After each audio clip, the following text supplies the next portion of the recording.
seven years ago, I had to give up on comic book drawings. Like I told you, I had a publisher. I had a deadline. I was supposed to finish, but I couldn't make it. So I had to give up, and I was left with my skills. I had always drawn, but I didn't know really what to do. At the time, I had a new species to publish with some friends, Nepenthes diabolica, the diabolical pitcher plants, because it's red, hairy, and looks menacing. Another good candidates for Halloween. And for the first time, I decided, because I dropped a comic book, I decided to ink my plate, because to me, in a way, it looked more serious, maybe more committed to go to finish the process.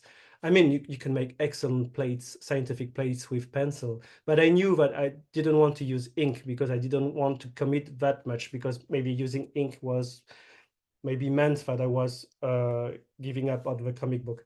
And so I inked that plate. I felt things were different with that particular piece, that I put more details, more heart to with this illustration. At the time, I heard of a Margaret Flockton Award, so I just tried to.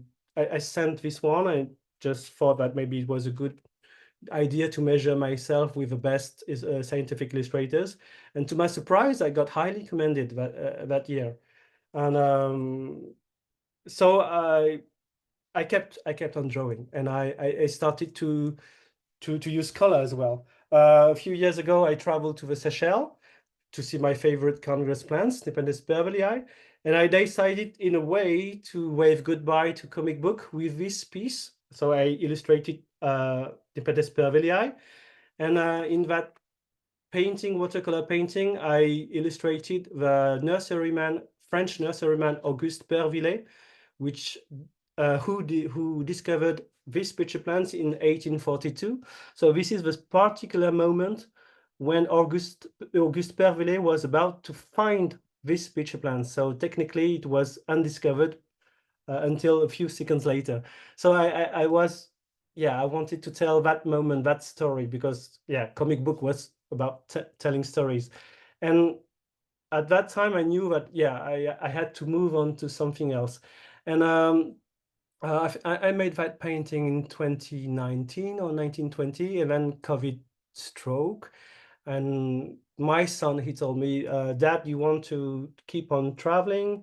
Travels are expensive. You have been drawing scientific illustration for the last 15 years.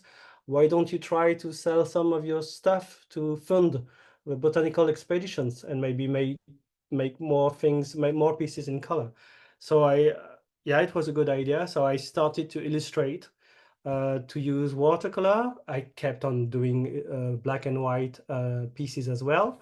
So of course, I drew a lot of carnivorous plants mostly. This is a sundew with different type of flowers. Because I'm fascinated with natural history, I like to illustrate the plants with their pollinators as well. It's a bit hard for me to see all these species, because I just started botanical watercolor in 2020. I mean, it's 2024, and it's fairly new for me. I had to learn very fast in a few years, but all I can see are flows now on my on my screen. Cephalotus, the Albany pitcher plant from Australia. I always want the pieces to be 100% scientifically accurate. So before I paint one of these, I always document a lot. I read a lot of things. When in doubt, I contact botanists to ask them, do you think that this particular type of beetles can, is it living in the same place that the Venus flytrap or not? So I don't want someone to point out a mistake, like, no, it's not the good habitat, it's not the good critter with the plants.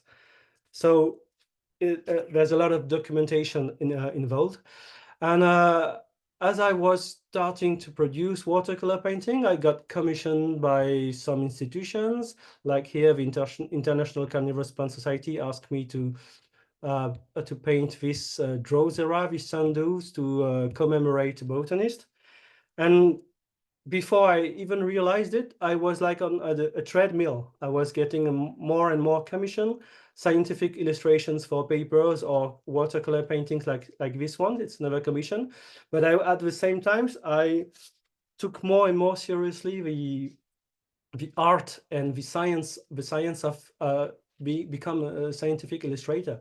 So I use ink now on my scientific illustration. I try to make things more and more accurate. Like here, I illustrated the various type of glands and trigger hairs on the traps of a Venus flytrap.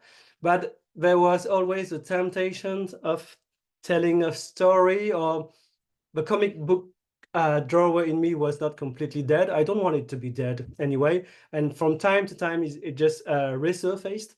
And I submitted this piece to the Margaret Flockton Award. It got highly commended again. And I remember I had a very nice discussion with my with friends. I got a lot of connections over the years, and was talking about this particular piece with Deborah Lamkin and Lucy Smith, who gave talk with you, Julia, as well. And I remember Deborah made some very interesting remarks about this piece. He said, "François, do you think you should have really drawn that fly?" I think I said something like, "I don't know. I felt it was nice to do it. It gives some personality to the plant, but maybe it was not useful to do it, but I don't have any regret." And another interesting comment here, you have a sepal and the petal, and I should have made a blank over the edge, around the edge of a sepal, because if you're not used to the plant, you might think that this is a single element, which is not. It's two different. So I always try to criticize my own stuff, trying to get advices from the best, and trying to improve each time.